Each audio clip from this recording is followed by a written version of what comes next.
Ako po si Father Tito Kaluwag. Ako ang head ng Expanded Alay Kapwa Fund Campaign. Ang pangarap ng Alay Kapwa talaga magkaroon ng pagkakataon ng lahat ng ating mga kapwa Pilipino na magtulungan, no? Kay mayaman, kay mahirap. Magtipon-tipon tayo ng ating mga kakayahan para matulungan natin yung mga kapos sa ating lipunan. Whenever we give to Alay Kapwa, we help support its 7 legacy programs.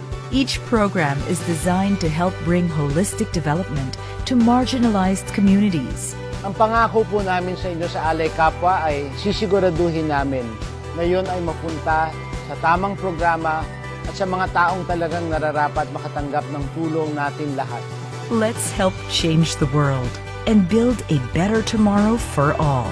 This is what we can share. This is our Alay Kapwa.